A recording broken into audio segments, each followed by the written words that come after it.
Today Karthika దీపం review. Dasharatha నాన్న అంటాడు. ఏంటి దశరథ అని శివన్నారాయణ అడుగుతూ ఉంటాడు. ఎంత ఆలోచించినా ఈ 3 రోజుల్లో పెళ్ళి అంటే అవ్వదేమో అనిపిస్తుంది అనేసి అంటూ ఉంటాడు దశరథ. ఎందుకు సార్ అని చెప్పేసి సూరజ్ అంటూ ఉంటాడు. ఎందుకంటావేంటయ్యా, పారిజాతం మనవరాలి పెళ్ళి అంటే శివన్నారాయణ గారు మనవరాలి పెళ్ళి అంటే ఆషామాషీనా అని పారిజాతం అంటూ ఉంటుంది. ఎంతమంది బంధువులు, ఎంతమంది చుట్టాలు, ఈ సిటీలో అతిపెద్ద అనేసి అంటూ ఉంటుంది పారిజాతం. ఈ సిటీలో అతిపెద్ద కళ్యాణ మండపం బుక్ చేయాలి అనేసి శ్రీధర్ అంటూ ఉంటాడు. వెడ్డింగ్ కార్డులు ప్రింటింగ్ చేయించాలి, వాటిని పంచాలి, జ్యువెలరీ కొనాలి, బట్టలు కొనాలి, పెళ్ళిలో రిటర్న్ గిఫ్ట్స్ ఇవ్వడానికి స్పెషల్ గిఫ్ట్స్ తీసుకురావాలి, చాలా ఏర్పాట్లు చేయాలి అనేసి కాంచన అంటూ ఉంటుంది. ఇవన్నీ 3 రోజుల్లో అంటే కష్టం అనేసి అంటూ ఉంటాడు దశరథ్. నాకు అదే అనిపిస్తుంది నువ్వే అనేసి అంటూ ఉంటాడు శివనారాయణ. నువ్వేమంటావు సూరజ్ అంటే, నాకు అనిపించటం లేదు సార్ అనేసి అంటూ ఉంటాడు సూరజ్. ఎందుకంటే నా పెళ్ళి చాలా ఆడంబరంగా జరగాలని కోరుకోవటం లేదు, వీలైనంత సింపుల్గా జరిపించండి. రిసెప్షన్ అంటారా మీ ఇష్టం, పెళ్ళి మాత్రం ఆర్భాటంగా ఏమీ వద్దు, ఇంటి ముందే పందిరి వేయించి జరిపించండి అని చెప్పి సూరజ్ అంటూ ఉంటాడు. ఇది అసలే వర్షాకాలం, అప్పుడు వచ్చిన బంధువులందరికీ స్పెషల్ గెస్ట్లకి గొడుగులు పంచాలి అని చెప్పేసి పారిజాతం అంటూ ఉంటుంది. గ్రానీ అని చెప్పేసి జోష్న అంటూ ఉంటుంది. అయ్యో, నేను సూరజ్ని ఏమీ అనలేదే బాబు, అమ్మో ఇప్పుడే నువ్వు ఇలా అడ్డుపడుతుంటే మెడలో తాళి పడిన తర్వాత సూరజ్ మీద ఈగ కూడా వాలనియ్యదేమో అని చెప్పేసి అంటూ ఉంటుంది పారిజాతం. చెప్పింది విను ఫస్ట్ అనేసి అంటుంది. సూరజ్ నువ్వు చెప్పమ్మా అనేసి అంటుంది పారిజాతం. సూరజ్కి ఇంట్లోనే పెళ్ళి జరగాలని కోరిక నాకు ఎప్పుడో చెప్పాడు, ఆ విషయమే అప్పుడు చెప్పాను అందరికీ అని చెప్పి జోష్న అంటుంటుంది. మరి నువ్వేమనుకుంటున్నావు అనేసి అడుగుతూ ఉంటారు కార్తిక్. సూరజ్ ఇష్టమే నా ఇష్టం అని చెప్పేసి అంటూ ఉంటుంది జోష్న. విన్నావా మామయ్య, సూరజ్ జోష్నల వాళ్ళ పెళ్ళి కూడా ఈ ఇంట్లోనే జరగాలనుకుంటున్నారు అని కార్తిక్ అంటూ ఉంటాడు. నీ పెళ్ళి ఈ ఇంట్లోనే జరిగింది కదరా, ఈ పెళ్ళి కూడా అలాగే ఈ ఇంట్లోనే మండపం వేసి చేయించండి అనేసి అంటూ ఉంటాడు దశరథ. ఏమంటావు నాన్న అని చెప్పేసి దశరథ శివనారాయణ అడుగుతుంటాడు. అమ్మా సుమిత్ర, నీ మాట ఏమిటి అని శివనారాయణ అడుగుతూ ఉంటాడు. పెళ్లి చేసుకునే వాళ్ళే కావాలని కోరుకుంటున్నప్పుడు నేనేం చెప్తాను మామయ్య గారు, ఈ ఇంట్లోనే పెళ్లి జరిపించండి, నాకు సంతోషమే అనేసి అంటుంది. ఓకే, ఇంట్లోనే గ్రాండ్గా జరిపిద్దాం ఓకే సార్ అనేసి అంటూ ఉంటారు శివనారాయణ. ఓకే సార్, సింపుల్గానే జరిపించండి అనేసి అంటూ ఉంటాడు సూరజ్. అది కాదు బాబు, బంధువులను పిలవడానికైనా టైం ఉండాలి కదా అనేసి అంటూ ఉంటారు. అందరూ అవసరం లేదండి, ముఖ్యమైన వాళ్ళని పిలవండి, నాకంటూ ఎవరూ లేరు కాబట్టి నా తరపు నుంచి ఎవరూ రారు అనేసి అంటూ ఉంటాడు సూరజ్. ఏంటి ఎవరూ లేరా, ఎంత మాట అన్నావు సూరజ్, నేను నా చిన్న కొడుకు అనుకుంటున్నాను, మేమే దగ్గరుండి పెళ్లి చేయాలనుకున్నాం బావా, నా మాట నేను వెనక్కి తీసుకుంటున్నాను అని చెప్పేసి శ్రీధర్ అంటూ ఉంటాడు. సూరజ్కి మేమెవరూ అవసరం లేదంట అని చెప్పేసి అంటూ ఉంటాడు. సార్ నా ఉద్దేశం అది కాదు అని చెప్పేసి సూరజ్ అంటూ ఉంటాడు. మరి నాకు మీరు తప్ప ఎవరూ లేరు కదా అని చెప్పాలనుకున్నాను అనేసి అంటూ ఉంటాడు సూరజ్. ఓకే ఓకే ఓకే అయినా ఓకే అన్నమాట నా మాట వెనక్కి తీసుకుంటున్నాను కాబట్టి క్షమించేశాను బావా, సూరజ్ తరపున బంధువులు మేమే, మీకు ఇక్కడే చెప్పేసా అనేసి అంటూ ఉంటాడు శ్రీధర్. మీకు ఇక్కడే చెప్పేశాను కాబట్టి ప్రత్యేకమైన పిలుపు అవసరం లేదు, మిగిలిన వాళ్ళందరికీ ఆన్లైన్లో చెప్పేయండి అనేసి అంటూ ఉంటాడు సూరజ్. మరి ఏర్పాట్లు అంటుంది పారిజాతం. కార్తిక్ దీప చూసుకుంటారు, భోజనాలు అంటుంది పారిజాతం. దశరథ చూసుకుంటాడు, షాపింగ్ అంటుంది పారిజాతం. సుమిత చూసుకుంటుంది అంటాడు శివనారాయణ. బాగానే పురమాయిస్తున్నారులేండి అంటుంది పారిజాతం. వీళ్ళకి పెళ్లి జరగడమే మాకు ఆనందం పారిజాతం, మాకంటే ఎక్కువగా ఆనందంగా ఉండవలసింది పెళ్లి కొడుకు. సూరజ్ సింప్లిసిటీ గురించి తెలిసిందే కదా, పెళ్లి పెద్ద ఆర్భాటం లేకుండా సింపుల్గా చేయమంటున్నాడు, రిసెప్షన్ గ్రాండ్గా చేద్దాం కరెక్టేనా ఉంటాడు శివనారాయణ. మీ తమ్ముడు పెళ్లి బాధ్యత నీదే, మొత్తం నీ భుజాల మీదే ఉంది అని చెప్పేసి శివనారాయణ కార్తిక్తో అంటూ ఉంటాడు. అమ్మా దీప, నీ భుజాల మీద కూడా ఉంది, ఎందుకంటే మీరు జోష్న పెళ్లి బాధ్యత తీసుకున్నారు కదా అనేసి అంటూ ఉంటాడు. అప్పుడు అనుకోకుండా సూరజ్ పెళ్లి బాధ్యతలు కూడా మీరే తీసుకోవాల్సి వచ్చింది అనేసి అంటూ ఉంటాడు. ఈ పెళ్లికి పెద్దలు బాధ్యులు అన్నీ మీరే, ఎంత కావాలన్నా తీసుకో, ఎంతమంది అసిస్టెంట్స్ కావాలన్నా పురమాయించుకో, ఎక్కడా ఏ లోటు లేకుండా ఏ ఇబ్బంది కలగకుండా ఈ పెళ్లి జరిపించు అని చెప్పేసి శివనారాయణ దీపతో అంటూ ఉంటాడు. అలాగే తాతయ్య అని చెప్పి కార్తిక్ అంటాడు. అలాగే తాతయ్య గారు అని దీప అంటుంది.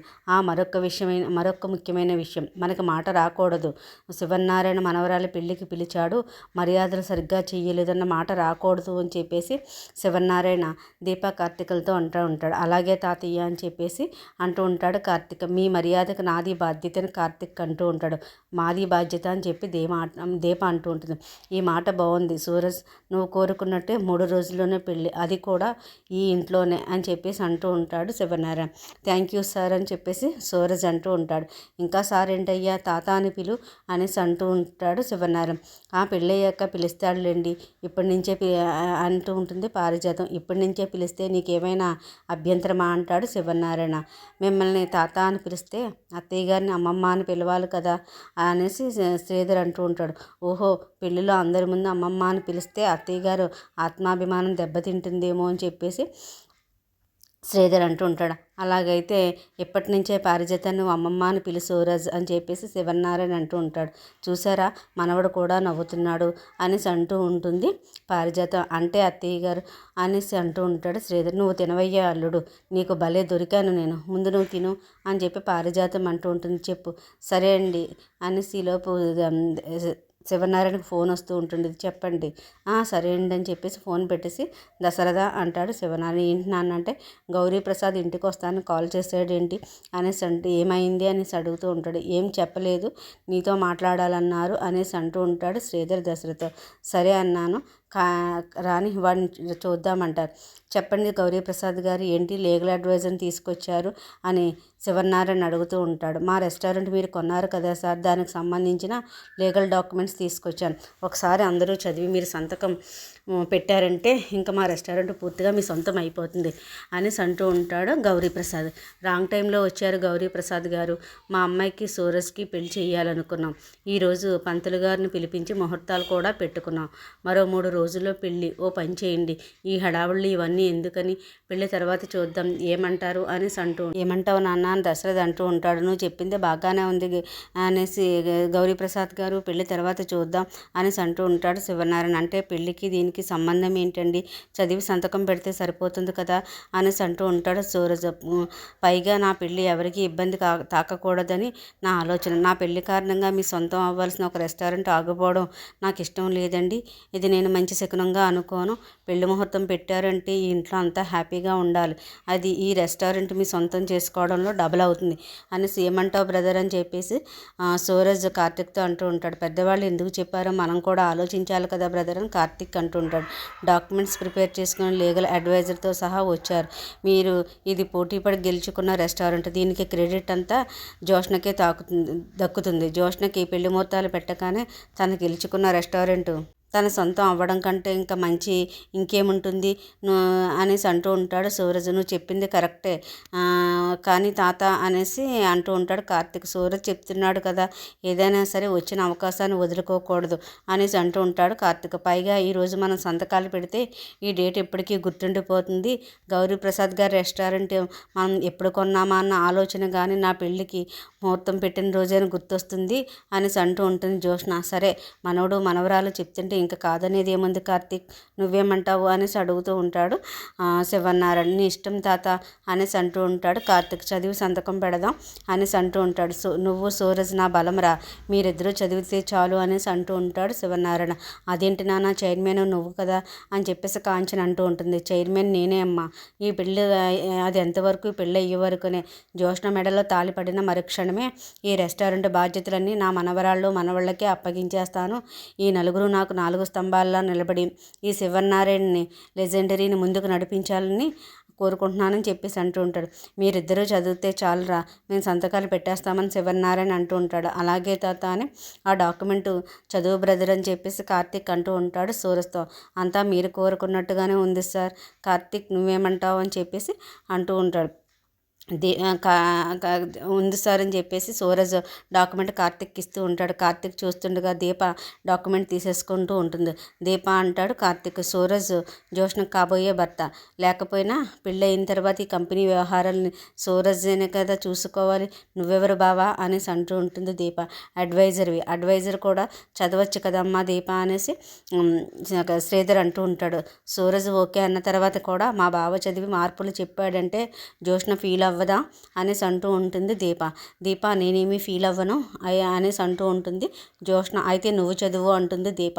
సూరజ్ చదివిన తర్వాత కూడా నేనెలా చదవాలి అంటుంది జోష్న. చూసారా, అది నమ్మకం అంటుంది దీప. సూరజ్ చదివిన డాక్యుమెంట్స్ని చదివామంటే జోష్న ఎన్ని మాటలు అంటుందంటే, చదివిన దానికి వంకలు పెడితే మా వావను ఇంకెన్ని మాటలు అంటుందో అనేసి అంటూ ఉంటుంది దీప.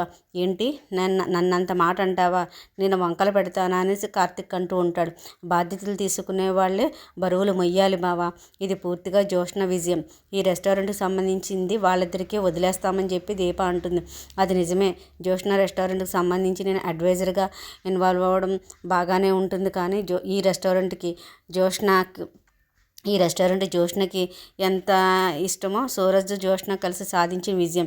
చెప్పాలంటే ఇది వీళ్ళకే దక్కుతుంది, పైగా వీళ్ళకి తాతయ్య ఇచ్చే మ్యారేజ్ గిఫ్ట్ అనేసి అంటూ ఉంటాడు కార్తిక్. రెస్టారెంట్ ఒకటేంట్రా, ఆస్తి మొత్తం ఇస్తానన్నారు కదా అనేసి పారిజాతం అంటూ ఉంటుంది. పారిజాతం అంటాడు శివనారాయణ. ఎప్పుడు ఏం మాట్లాడాలో తెలియదా నీకు అనేసి అంటూ ఉంటాడు శివనారాయణ. అత్తయ్య గారు ఏదో సరదాగా అన్నారులేండి మావయ్య గారు అని చెప్పేసి శ్రీధర్ అంటూ ఉంటాడు. వదిలేయండి అని. వీడొక మాలోకం అల్లుడు, ఏది సరదానో ఏది సీరియస్సో తెలిసి చావదు, ఆస్తి మొత్తం నా మనవరాలకే దొక్కాలి అని చెప్పేసి అనుకుంటూ ఉంటుంది పారిజాతం. చదివాడు కాబట్టి సూరజ్ తీసుకో, అందరి చేత సంతకాలు పెట్టించని చెప్పి కార్తిక్ అంటూ ఉంటాడు. ఎక్కడెక్కడ సంతకాలు కావాలో పెట్టించుకోండి అని చెప్పి డాక్యుమెంట్ సూరజ్ ఇస్తూ ఉంటాడు. ఎక్కడెక్కడ సంతకాలు కావాలో పెట్టించుకోండి అని అందరితోనూ సంతకాలు పెట్టిస్తూ ఉంటారు. మేడం మీరు కూడా పెట్టాలి అని చెప్పి సుమిత్రని అంటూ ఉంటాడు. నేను కూడా పెట్టాలా అనేసి అంటూ ఉంటుంది సుమిత్ర. మీరు కూడా పెట్టాలి మేడం అనేసి అంటూ ఉంటాడు. ఏ ఫార్మాలిటీలో ఏంటో అనేసి అంటూ ఉంటుంది సుమిత్ర. అంటూ సంతకం పెడుతుంది. దీపగారు మీరు కూడా పెట్టండి అంటే, ఈ రెస్టారెంట్ యజమాని చైర్మన్ గారు కదా, మా సంతకాలు ఎందుకు అనేసి అంటూ ఉంటుంది దీప. సాక్షి సంతకాలు కావాలి కదండి, మీరు కార్తిక్ గారు సంతకాలు పెట్టండి అనేసి అంటూ ఉంటారు. అంటే జరుగుతున్న దానికి నేను మా బావ సాక్షులు అన్నమాట అని అంటూ ఉంటుంది దీప. ఇక్కడ పెట్టండి మేడం అని చెప్పేసి సంతకాలు అందరితోనూ పెట్టించుకుంటాడు. Okay thanks madam. సార్ మీరు కూడా ఒక సంతకం పెడితే అయిపోతుందని చెప్పి శివనారాయణతో కూడా సంతకం పెట్టించుకుంటూ ఉంటాడు. మా సంతకాలు అవసరం లేదా అని శ్రీధర్ అంటూ ఉంటాడు. మీరు కూడా పెడదారనుకుంటున్నారా అని కాంచన అంటూ ఉంటుంది. మనము సాక్షులమే కదా అనేసి అంటూ ఉంటాడు శ్రీధర్. ఆ సంతకాలు సరిపోతాయిలేండి. అవునవును, లేదంటే నేను కూడా ఒక సంతకం పెట్టేదాని అని చెప్పి పారిజాతం అంటూ ఉంటుంది. సంతకాలు అయిపోయే శివనారాయణ గారు మిగతా ఫార్మాలిటీస్ కూడా కంప్లీట్ చేసి మీకు డాక్యుమెంట్స్ అన్నీ తీసుకొచ్చి అప్పచెప్తానని చెప్పి గౌరీప్రసాద్ అంటూ ఉంటాడు. అలాగే అండి మీరు వెళ్ళండి అనేసి అంటూ ఉంటాడు శివనారాయణ. వస్తానండి అని చెప్పి అక్కడి నుంచి వెళ్ళిపోతూ ఉంటాడు. సూరజ్ లేచి నిలబడి ఉంటే, ఏంటి బ్రదర్ సూరజ్ అంటాడు కార్తిక్. ఏంటి బ్రదర్ అంటే కర్చీఫ్ అంటే, కర్చీఫ్ నాకెందుకు అంటాడు సూరజ్. చెమటలు పడుతున్నాయి అనేసి అంటాడు. ఇక్కడ కాస్త ఒక్కపోతగా ఉంది బ్రదర్ అని సూరజ్ అంటూ ఉంటాడు. చూస్తుంటే అలా లేదే, దేనికో టెన్షన్ పడుతున్నావు, ఎందుకు టెన్షన్ పడుతున్నావు అని అడుగుతూ ఉంటాడు కార్తిక్. ఏం లేదు బ్రదర్, డైనింగ్ టేబుల్ దగ్గర పెళ్లి గురించి ఏర్పాట్ల గురించి మాట్లాడారు కదా, పెళ్లి గురించి అనేసి అంటూ ఉంటాడు. పెళ్లి గురించి టెన్షన్ పడుతున్నావా అనేసి అంటూ ఉంటాడు కార్తిక్. ఏంటి పెళ్లి గురించి టెన్షన్ పడుతున్నావా, భలే వాడువయ్యా, రా నీకు పెళ్లి గురించి నేను క్లారిటీ ఇస్తాను అని చెప్పేసి శ్రీధర్ సూరజ్ని తీసుకుని బయటికి వెళ్తూ ఉంటాడు. అసలే పెళ్ళి అంటే ఏంటంటే అది ఒక అద్భుతమైన ఘట్టం అనేసి అంటూ ఉంటాడు. ఆ పెళ్లి గురించి నువ్వే చెప్పాలే అల్లుడు అని చెప్పి పారిజాతం అంటూ ఉంటుంది. పోను నువ్వు చెప్తావా అంటాడు కార్తిక్ పారిజాతాన్ని. మీ నాన్నని ఒక మాట కూడా అన్నెవరా అని చెప్పేసి అంటూ ఉంటుంది పారిజాతం. మన్నాడు చీరలో పట్టుకొస్తే చీరలు చూస్తే ఈ చీర బాగుంది కదా వదిన అని చెప్పి కాంచి అంటూ ఉంటుంది. ఇది బాగుంది కార్తిక్ అనేసి అంటూ ఉంటాడు. కార్తిక్ చాలా మంచి పని చేసావురా, షాపింగ్ అనగానే భయపడ్డాను అనేసి శ్రీధర్ అంటూ ఉంటాడు. ఎందుకు బావా అని చెప్పి దశరథ్ అంటూ ఉంటాడు. ఆడవాళ్ళతో షాపింగ్ అంటే తెలిసిందే కదా బావా, పైగా షాపింగ్ అంటే మామూలుగా ఉండదు. టిఫిన్ టైంకి షాపింగ్ మాల్లో దూరామంటే డిన్నర్కైనా బయటకు వస్తానన్న గ్యారంటీయే లేదు అని చెప్పేసి అంటూ ఉంటాడు శ్రీధర్. ఆడవాళ్ళు చీరలు చూస్తున్నప్పుడు మగవాళ్ళు కళ్ళకు పని చెప్పాలి కానీ నోటికి పని చెప్పకూడదు అల్లుడు అని చెప్పేసి శివనారాయణ అంటూ ఉంటాడు. మహానుభావులు, మీరు అనుభవం ఉన్నవాళ్ళు అని చెప్పేసి అంటూ ఉంటాడు శ్రీధర్. ఇదిగో అమ్మాయి ఆ చీర ఇచ్చిపో అనేసి అంటూ ఉంటుంది పారిజాతం. ఆమె పేరు స్వాతి అని చెప్పేసి అంటూ ఉంటాడు కార్తీక్. నువ్వు పేర్లు బాగానే తెలుసుకుంటావురా అనేసి అంటూ ఉంటుంది పారిజాతం. పిలిచింది నేనే కదా అంటాడు కార్తీక్. జోష్న ఈ శారీ ఎలా ఉందో చూడు అని చెప్పేసి సుమిత్ర ఒక చేరిస్తూ ఉంటుంది. ఈ కలర్ నీకు బాగుంటుంది అని చెప్పేసి అంటూ ఉంటుంది. జోష్న నచ్చలేదు అంటుంది. వేరే చూడండి జోష్న, ఇది నీకు బాగుంటుంది, ఎలా ఉంది జోష్న అని దీప అడుగుతూ ఉంటుంది. నచ్చలేదు అంటుంది. నచ్చలేదు అంటే ఎలాగే అనేసి అంటూ ఉంటుంది సుమిత్ర. నచ్చలేదంటే మాత్రం అది ఎలా కట్టుకుంటుంది పిన్ని అని చెప్పేసి కాంచన అంటూ ఉంటుంది. జోష్న ఇదిగో ఈ రంగు చీర నీ ఒంటికి చాలా బాగుంటుంది అని చెప్పేసి అంటూ ఉంటుంది. అమ్మ ఈలోపు కార్తిక్ సూరజ్ని జోష్ణని గమనిస్తూ ఉంటాడు. అమ్మ దొంగ సిగ్నల్స్ అక్కడి నుంచి వస్తున్నాయన్నమాట అని చెప్పేసి అనుకుంటూ ఉంటాడు. నచ్చలేదు అంటుంటుంది. నచ్చలేదు అంతే కదా, అబ్బా దాన్ని చెప్పని పిన్ను, అది కాదే, అది చెప్తా నేను అసలు అని చెప్పి దాన్ని చెప్పనివంటే నువ్వు చెప్పవే జోష్ణ, నచ్చలేదు అత్త అనేసి అంటుంది. ఏది చూస్తున్నా నచ్చట్లేదంటే ఒక పని చేద్దాం, మనందరం కలిసి ఒక శారీ సెలెక్ట్ చేద్దాం అనేసి అంటూ ఉంటుంది సుమిత్ర. ఈ ఆలోచన బాగుంది అనేసి అంటూ ఉంటుంది దీప. అత్తయ్య గారు మీరు చూడండి అంటుంది సుమిత్ర. మీరు చూస్తున్నారు కదమ్మా, చూడండి నా సెలక్షన్ దానికి ఎక్కడ నచ్చుతుంది అనేసి అంటూ ఉంటుంది పారిజాతం. బాగుంది అని చెప్పేసి బావా చాలా బాగుంది వదిన, చూడు ఈ చీర చూడు అని చెప్పేసి అందరూ అనుకుంటారు. చాలా బాగుంది వదిన, ఇది మన అందరికీ నచ్చింది కాబట్టి ఇప్పుడు దీనికి కూడా నచ్చుతుంది. అమ్మ స్వాతి ఈసారి మా జోష్నకు చూపించు అని చెప్పి కాంచన్ అంటూ ఉంటుంది. ఈసారి పెళ్లి కూతురికి నచ్చిందో లేదో తెలియాలంటే ఒంటి మీద వేసి చూపించవలసిందే అనేసి అంటూ ఉంటుంది కాంచన. పెళ్లి కూతురికి కాదు అనేసి చీర పట్టుకెళ్తూ ఉంటుంది పారిజాతం. మరి ఎవరికి అత్తయ్య గారు అని చెప్పేసి సుమిత్ర అంటుంది. నేను చెప్తాగా, మరి ఎవరికి అత్తయ్య గారు అంటే, అబ్బా ఉండండి నేను చెప్తా అన్నా కదా బాబు, ఈ శారీ ఓకేనా అని చెప్పేసి శ్రీధర్ దగ్గర సూరజ్ దగ్గరికి తీసుకెళ్ళి అడుగుతూ ఉంటుంది పారిజాతం అనేసి శివనారాయణ అంటూ ఉంటాడు. ఆ చీర కట్టుకునేది జోష్న, చీర కట్టుకునేది జోష్ననే అయినా నచ్చింది అనవలసింది, తల ఊపవలసింది సూరజేనండి అని పారిజాతం అంటూ ఉంటుంది. సూరజ్ తల ఊపాలా అనేసి అంటూ ఉంటాడు శ్రీధర్. అవునల్లుడు, జోష్న భుజం మీద చీర వేయగానే ఈవిడ గారు ఆయన వంక కళ్ళెత్తి చూస్తుంది. నచ్చిందా అని కళ్ళతోనే అడగడం, ఆయన గారేమో కళ్ళతో మన నచ్చలేదని చెప్పడం. గత మూడు చీరల నుంచి ఇదే జరుగుతుంది అల్లుడు. 30 చీరలు చేసినా ఆవిడ గారు చూడడం మానదు, ఆయన గారు తల అడ్డంగా ఊపడం మానడు. అలా మెడ తిప్పి ఎక్కడ సూరజ్ మెడ పట్టిస్తుందో అని భయపడి నేనే చీర తీసుకొచ్చాను అని చెప్పేసి పారిజాతం అంటూ ఉంటుంది. గ్రానీ అనేసి అంటూ ఉంటుంది జోష్న. అయ్యో నీ కష్టాన్ని నేను అర్థం చేసుకున్నానే, నువ్వు మాత్రం ఎన్నిసార్లు కళ్ళు తిప్పుతావు, నీ కళ్ళు మాత్రం నొప్పి పట్టవా ఏంటి అనేసి అంటూ ఉంటుంది పారిజాతం. బాబు ఈ చీర ఓకేనా, ఈ కలర్ ఓకేనా, నువ్వు ఓకే అంటే నేను మిగతా పనులు చూసుకుంటా అని పారిజాతం అడుగుతూ ఉంటుంది. తనకు నచ్చింది తీసుకోండి అనేసి అంటూ ఉంటాడు సూరజ్. తనకు నచ్చుతుంది, నీకు నచ్చిందో లేదో చెప్పు బాబు, నీకు నచ్చిందో లేదో చెప్పు అనేసి అంటూ ఉంటాడు. అమ్మయ్య పళ్ళ కొడుకు చీర నచ్చిందంట గ్రాని, ఏమైనా నీకు తెల్లారు చేస్తాం కానీ పెళ్ళి మాత్రం సందడి ఉండవలసిందే కదా అనేసి అంటూ ఉంటాడు. పెళ్ళంటే ఆ మాత్రం సందడి ఉండవలసిందే మరదలా అని చెప్పి కార్తిక్ అంటూ ఉంటాడు. నేనైతే నీ రిసెప్షన్కి డ్యాన్స్ ప్రోగ్రాం పెడదాననుకుంటున్నాను మేనకోడలా అని శ్రీధర్ అంటూ ఉంటాడు. నువ్వు డ్యాన్స్ చేస్తావా అల్లుడు ఏంటి అనేసి అంటూ ఉంటుంది పారిజాతం. నేనేంటి మీరు సరే అంటే మామయ్య కూడా స్టెప్ వేస్తారు అనేసి అంటూ ఉంటాడు శ్రీధర్. నేను రెడీ, ఏమైనా జోష్న అని చెప్పేసి పారిజాతం డ్యాన్స్ చేస్తూ ఉంటుంది. ఏమైంది జోష్న అని సుమిత్ర అడుగుతూ ఉంటుంది.